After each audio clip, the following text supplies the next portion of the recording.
is up, gang? Thank you for checking out Sledgehammer TV tonight. It is Tuesday, July the 24th, 2018, and we had another really good episode of Smackdown Live. But don't fear, my friends, there is always a reason or two to bring the hammer down on the WWE, and we are going to do that right here and right now on the newest, fastest rising podcast in all of YouTube, iTunes, Stitcher Radio, Spotify, and Podbean, baby. It's the Sledgehammer Wrestling Show! Let's do it! Yeah!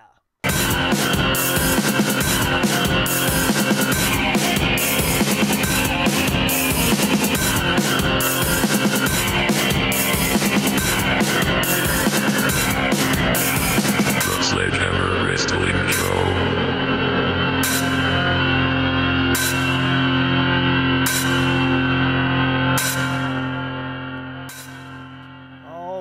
Wrestling fans, thank you so much for joining me. My name is Nick Nightmare. Along with me is the world's greatest tag team, Thor, the wrestling god of thunder and the official sledgehammer of the Sledgehammer Wrestling Show. My little buddy, the most trusted companion I've ever had, and the world heavyweight champion of microphones, Mr. Blue. Hey there, Mr. Blue. Would you like to talk some wrestling today? Of course you would, because we're going to talk about Smackdown Live. And for the second week in a row, Smackdown Live is bringing us some pretty good shit. I'm not going to lie. I was, for the most part, entertained for 99% of the show, I would like to say, when I wasn't watching a commercial break. Randy Orton. God, do I love Randy Orton. Once again, what have we been saying on this channel about Randy Orton all through 2017 and into 2018 before his brief absence that we've just experienced? Good guy Randy Orton is as bad as good guy Roman Reigns. He's as bad as good guy Bobby Roode. It's just absolute vomit-inducing television that you don't believe. This was a guy that was one of the most vile and vicious competitors we had ever seen in all of WWE history. He put Triple H through hell. He kissed Stephanie McMahon while Triple H was handcuffed. This is a son of a bitch bastard man. He is not the handshaking, fan-taking selfies with, you know, good guy, all-American, clean-cut boy. He's a very handsome young man. Let's not get that twisted. He is a clean-cut all-American guy, but he's an American psycho is what he is. Randy Orton showed that last week, and he continued that this week. His promo was absolutely genius. It was genius, and if it was written by somebody on the creative team, then somebody promote that guy to head of the department, because this guy gets wrestling. I'm going to go out on a limb and say that was all Randy Orton. They have a set plan in motion, and they just said, Randy, you know where you're going, go talk about it. And that's when you get the best wrestling. That's when you get the best promos, when they're not having to remember lines and they're just going from within. His promo was fantastic. Andrade seeing Almas tonight. Rusev, fantastic. Everything that we've seen, for the most part, was fun. Even James Ellsworth's segment tonight was absolutely great. We got to see the human worm excommunicated from the WWE once again by General Manager Paige, who is fastly becoming probably the greatest SmackDown General Manager of all time. Paige has given us, for SummerSlam, the main event for the WWE Championship that nobody can deny that they want to see, and that is AJ Styles, the Phenomenal One, versus the Samoan Submission Machine, a rivalry that was born back in ROH years ago, traveled throughout the world and into TNA Wrestling, where it set wrestling on fire. I remember watching AJ and Joe when they were a couple of young kids, and they were killing it. They were killing it. More so than they even are now. They're older, they're more mature, they're wiser. I cannot wait to see this match. Now, let's not forget, this is the same company that had AJ Styles versus Shinsuke Nakamura as a main event match at WrestleMania and absolutely fucked it to high hell. So, we have to hang on a little bit, you know, take it with a spoonful of sugar or however you want to take it. We got to take it slow. But we are talking about Samoa Joe. Look at what you saw out of Samoa Joe tonight. The way he came across after he put R-Truth to sleep. R-Truth, let's talk about R-Truth for a minute. This is a guy last week that I was throwing shit at because, why is R-Truth even still around? And then you watch tonight, and although he lost very quickly, and stick with me here because I'm going to bring up a valid point. R-Truth is 46 years old.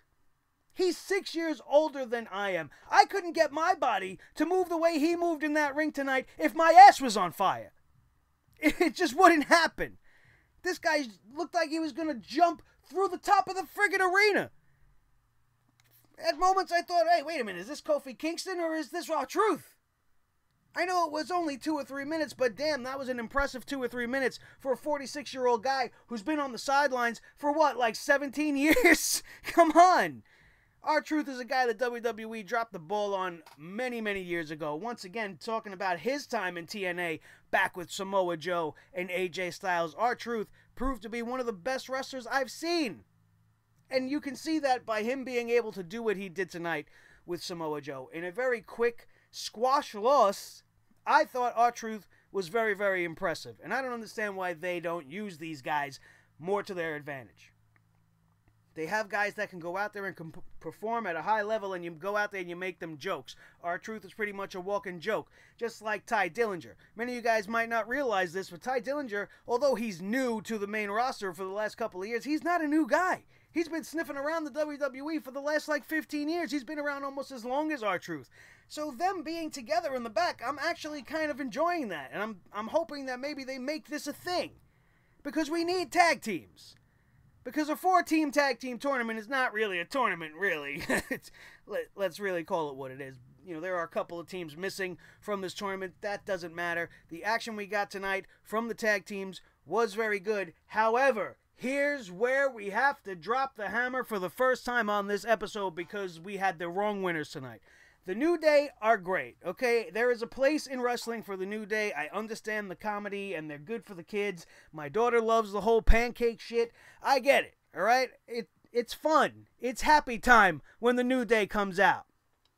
But the New Day have the longest reigning tag team championship under their belt. They're, 5-time tag team champions of the world. They've had their day in the sun.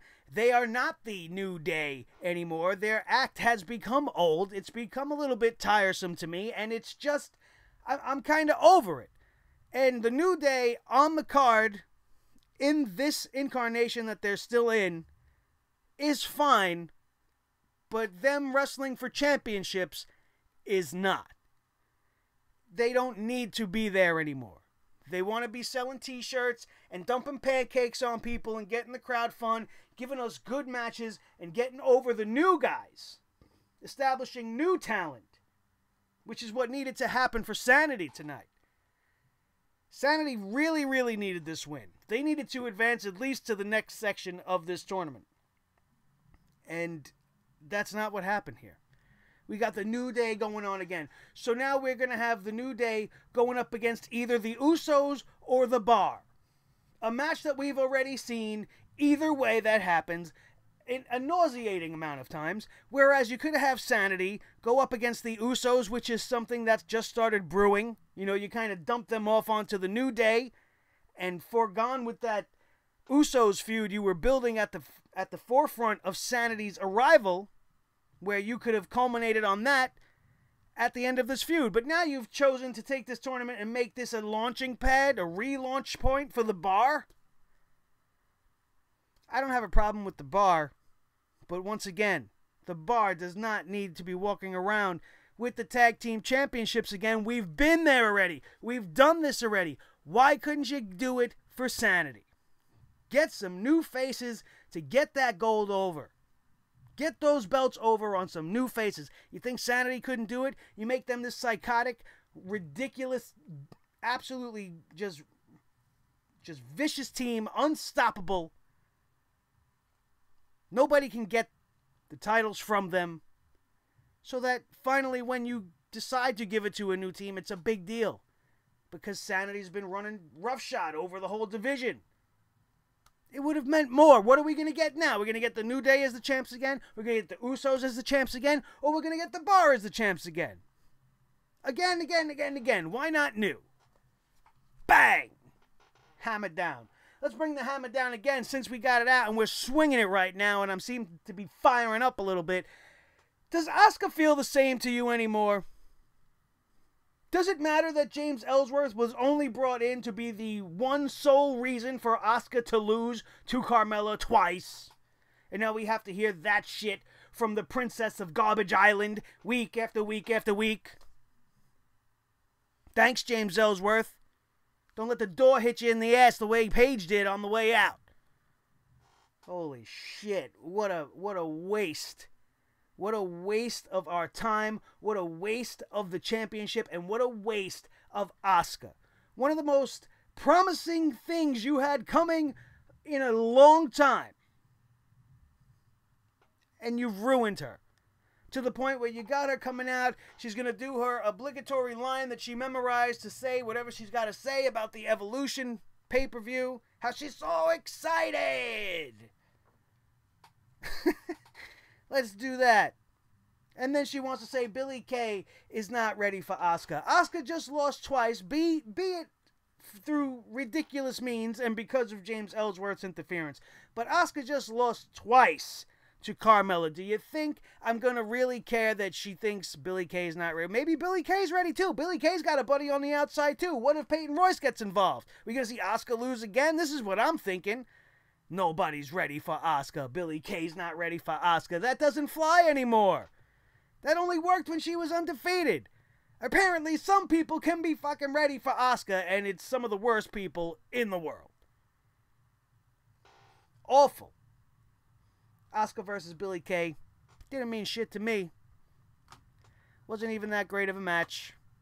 Much like we said about Ember Moon last night, this is definitely not anything Asuka could, be proud of. And you have all these girls in the ring that think that wrestling is screaming. Billie Kay wants to talk through the whole entire match. Carmella likes to scream through her whole entire matches. And I want to take this hammer and shove it down their throats because this is not time to talk. This is time for action. And let's get to it, ladies.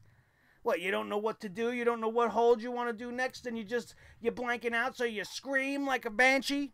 Or you start talking trash to Asuka, telling her that she's nobody, that she's been beaten, and that this and that. Wrestle. The time for talking trash is before and after the match. I understand a little bit of jibber jabber, but when you do it constantly, and in every single match you have, it's just a big red flag to me, like, I can't wrestle. So I'm just going to talk, because I don't know what else to do. I'm confused. I don't know what to do. That's what that says to me. You want to talk about some good stuff going on with the ladies? I was alright with the Becky Lynch and Carmella match because Becky Lynch is fantastic. Carmella did nothing in that match, but I was just happy to see that Becky Lynch got the win. There were many, many close calls in that match where I thought for just a fraction of a second that they were going to go in a different direction and not give the win to Becky Lynch, but Becky Lynch did come out on top. Thank God, and we are going to see Becky Balboa at the Barclays Center. 1 year ago, I kicked off my SummerSlam weekend festivities by meeting Becky Lynch at a Toys R Us, which is now gone, in Brooklyn. And now, this year, 1 year from that weekend, she is going to be wrestling for the SmackDown Women's Championship in Brooklyn. It's going to be great. It's going to be great. I can't wait to see her take the title from Carmella. And if Becky Lynch loses at SummerSlam, this hammer will be swinging very hard that night. Because I don't know how much more of this shit with her I could take. We talked about Andrade, Almas, and Rusev. Now I want to go a little bit more in depth on this because I absolutely enjoyed this match. I was a little bit afraid at first because I'm thinking last week Almas tapped out to the heavyweight champion. And I thought maybe that was going to be some way to lead him into a storyline for a rematch at SummerSlam with AJ. I wasn't sure. And then seeing him being booked against Rusev, I was frightened that this was going to be more of the same that we've seen with the guys from NXT, and they were going to start cutting down Andrade Almas week after week after week. However, that was not the case tonight, as we did get some very good storytelling actually going on in this match that made everything that happened make sense. They had a encounter previous to the show earlier in the day Cien Almas and Zelina Vega bumped into Rusev and Lana in the back. They had an altercation, they had some words, and now they had this match made later on for this evening. Now, the fun part comes with the ladies getting involved on the outside. The dynamic between Lana and Zelina Vega is just, it's awesome to me, because Zelina Vega is such a little Latin firecracker, and then you got the giant Russian woman looking like Brigitte Nielsen in comparison. And I loved it. I don't know why. I was getting into it. I enjoyed it. I like the dynamic. And then the way the whole match ended, in order for Cien Almas to secure the win, all came down to the interference of Aiden English. Now, he didn't interfere in the match, but he put his hands on Lana. He tried to break up the scuffle between the ladies, ended up hurting Lana by getting her pushed down onto the floor, and Rusev took notice, was starting to pay attention to what was happening on the outside, and find himself eating a hammerlock DDT and taking the pinfall from Andrade Cien Almas, who now I would assume that this is going to lead them, with just a couple of weeks left going into the biggest party of the summer, Cien Almas versus Rusev in a big-time match at SummerSlam, with hopefully something on the line, maybe some type of a contendership on stake, but at stake rather. But more interesting would probably be a mixed tag,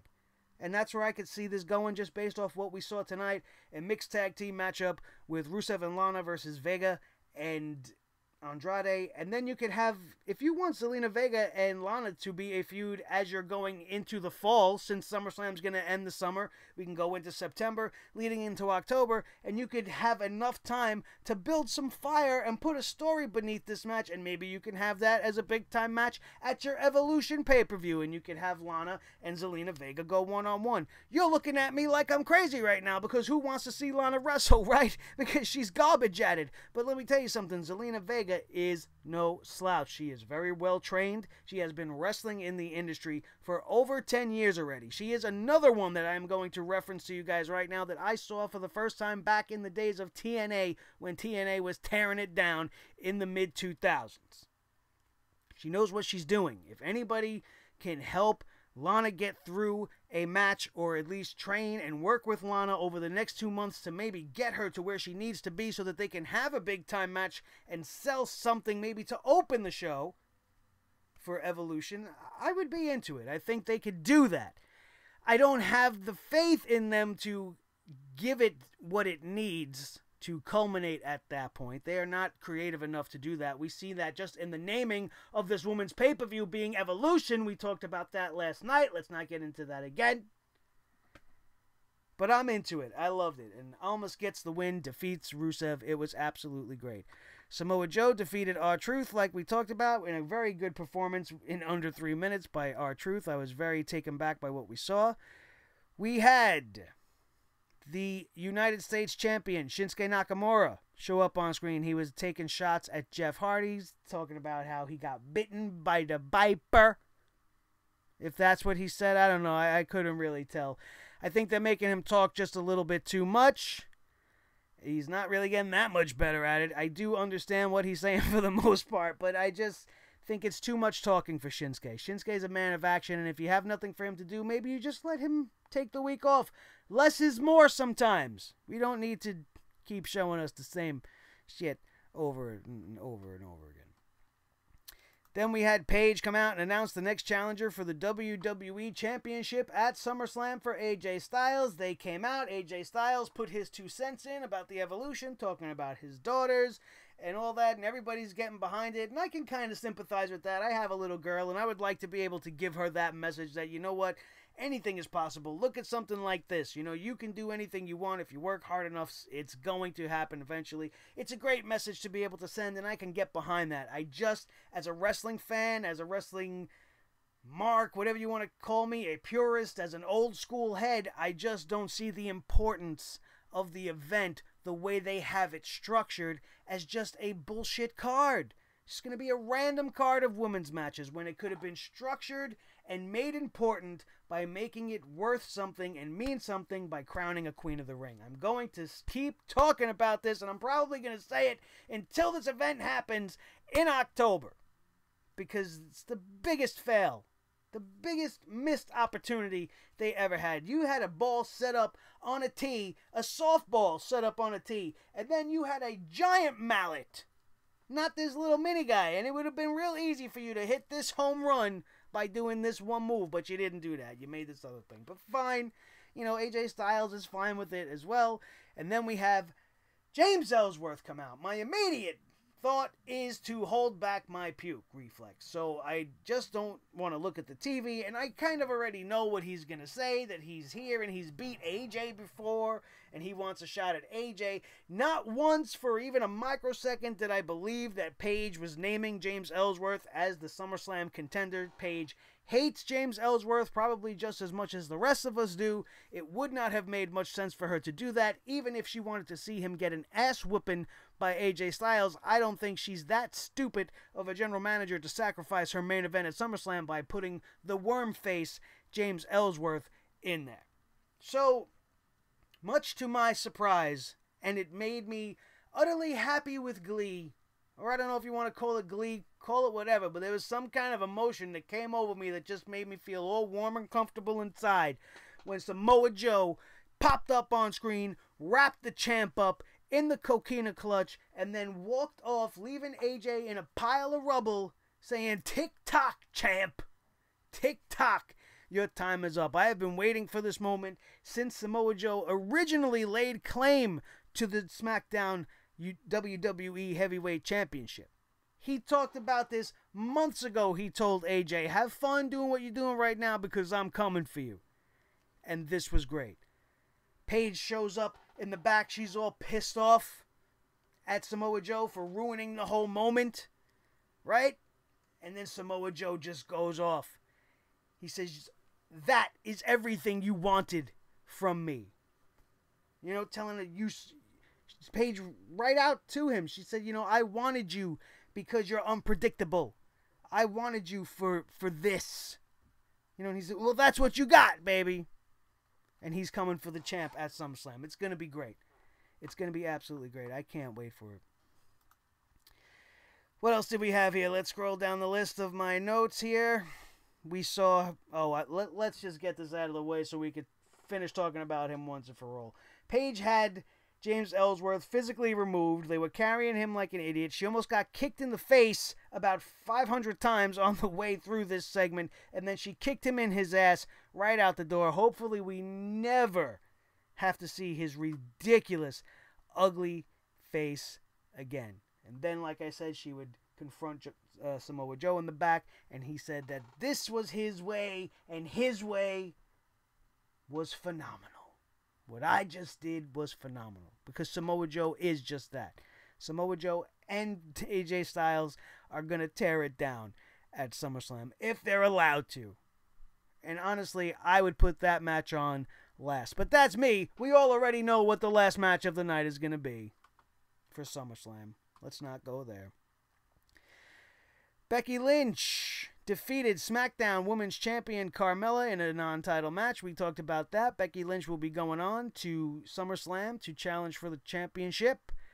The New Day with Kofi Kingston defeated Sanity. We talked about that. The Usos did join on commentary. They were kind of funny. They had a lot of pancake jokes. At one point, the one thing that caught my attention was that one of the Usos claimed that the pancakes tasted like hot dog juice, and then Corey Graves made them realize that, they do pull those things out of their singlets, right? Big E pulls the ones out of the singlets, and then, the Usos kind of freaked out about it. I just found it kind of amusing.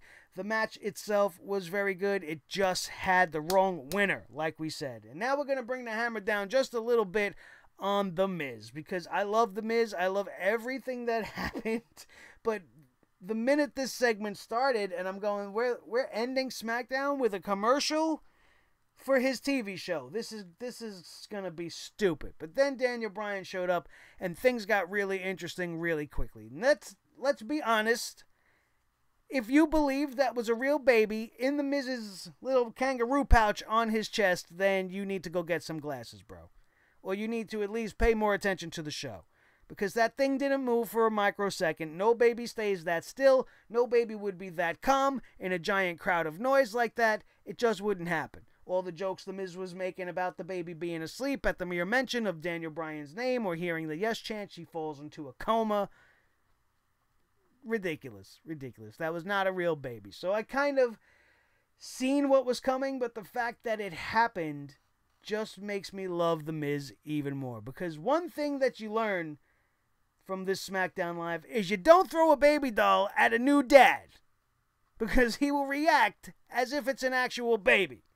Even though in the back of his mind he had to have known that was not actually Monroe Sky in his little pouch on his chest. Alright, but the whole segment talking about the TV show and Maurice talking about the evolution starting with her. Why does every woman that comes back have to tout the same exact shit? Maria Kanellis is going to say it. Trish Stratus can say it. Everybody can say it because everybody has a significant piece of the history of the evolution of women's wrestling in the WWE. Nobody did it on their own. It did kind of get kickstarted with an actual 5-star wrestling match at NXT many times. That was the real fire that Sasha and Bayley put under the movement, but it started way before that. Paige can say she started the women's revolution. Emma can say she started the women's revolution. Michelle McCool could come out and say that she did it. Kelly can say that she did it. And they would all be fucking wrong. Because there is no one woman that started this revolution. It's been a long time coming, and it's been a long culminating adventure for them that has not been a good one up until now. They've had to suffer, they had to work, they had to go through all this shit to get where they're at, and it's absolutely fantastic that they're being rewarded with this pay-per-view. But for Maurice to come out there after having not been around for a decade, really only being around for a blip, having the Divas Champion because she was the best looking woman on the roster at the time, and that's pretty much the only reason why. Stop it! You're not responsible for the revolution. You're responsible for Monroe. That's what you're responsible for. You made that happen. You didn't make all this history that the WWE's making happen. You had nothing to do with it, honey. Relax. Just a small fraction. You're a piece of a very big puzzle. That just made me kind of upset. So, got to bring the hammer down. As much as I love Miz and Maurice, I got to bring the hammer down. I'm the hammer of truth, baby. I don't hold back. We don't pull punches. Even when we enjoy the segment. When there's something that I see that I don't like, bang it down, baby. That's what we do. And that was pretty much it. You know, we're going to lead into SummerSlam with The Miz and Daniel Bryan being one of the hottest things going. I thought this would go much further than SummerSlam, but I don't think the WWE has faith that Daniel Bryan's going to stick around. Maybe they're not planning for him long term and they just want to get this over and done with. I say they leave it as a cliffhanger regardless, because this is probably one of the best feuds in all of wrestling right now. Daniel Bryan and The Miz, when they get together, is fantastic. Daniel Bryan having the footage edited to make fun of The Miz and Maurice, it was great. It's just classic WWE stuff. Attitude Era type stuff. So I am very accepting of it. Tonight, SmackDown Live was very, very good. It wasn't a phenomenal episode, but it was very, very good, and I will appreciate a very, very good episode. However, if you're going to compare the two, you would have to say that SmackDown Live's build towards SummerSlam so far is actually phenomenal, because it includes AJ Styles versus Samoa Joe. It's going to be fantastic. I can't wait to get started to talk about the SummerSlam card on the blue side. On the red side, that's a whole nother ball of wax. If you missed what we had to say last night, you missed a good one, because as one of my favorite subs, Guy, said in the comments, the hammer was white hot, even though our intro music did not play in yesterday's episode. Hopefully the music did play today, and I have no technical difficulties that pissed me off upon viewing this video a little bit later on tonight. I know you guys that watched the video yesterday know what I'm talking about. If you missed the Raw review, you gotta go see it. There's a lot of great stuff, and this hammer really, really was on fire, and if you missed it, you won't regret going and checking it out right now. It's going to be one of the best 30-something minutes of your life, because nobody does this stuff better than me. You know what else nobody does better than me? Subscription box unboxings. The Subscription Box Showdown July edition is live on the channel right now. Nobody does it better than Nick Nightmare. It is the absolute best unboxing show on the planet. Don't forget to go check it out right freaking now, as well as my very special look at the first 10 confirmed competitors in the Mae Young Classic. That video is live now as well with a very special layout, and I did a lot of work on it. It took a real long time to do, so it's a little bit of an annoying thing to do. I'm going to be honest with you. We'll break the fourth wall a little bit, let you in on a little bit of the deets. That video took about 3 days to do.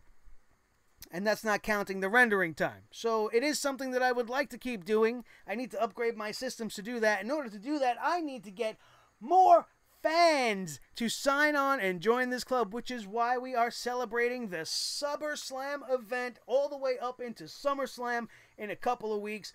We want you guys to subscribe during SummerSlam, turn SummerSlam into SummerSlam, because that is my mission in 2018. We are going for the subscription drive over 1,000. Let's go 1K and beyond. Let's make it 10,000. Let's make it 100,000. As many people as we can get on board. All you have to do right now is smash that subscribe button with your little sledgehammers at home, whether they're imaginary or you actually have one that you hold along with me while you watch the show, which would be fucking amazing, and I want to see a picture and send it to me, because I'll shout you out and I'll put you on the show. So don't forget to do that. And also, don't forget to smash that like button with that hammer as well. Make sure it's lit up for the world to see that you approve of everything we do here on Sledgehammer TV. And then share this video with each and every one of your wrestling friends all over the wrestling world. Whether you share it on Twitter, make sure you're following me over there at Nick Nightmare. Share it on Facebook. Share it on iTunes,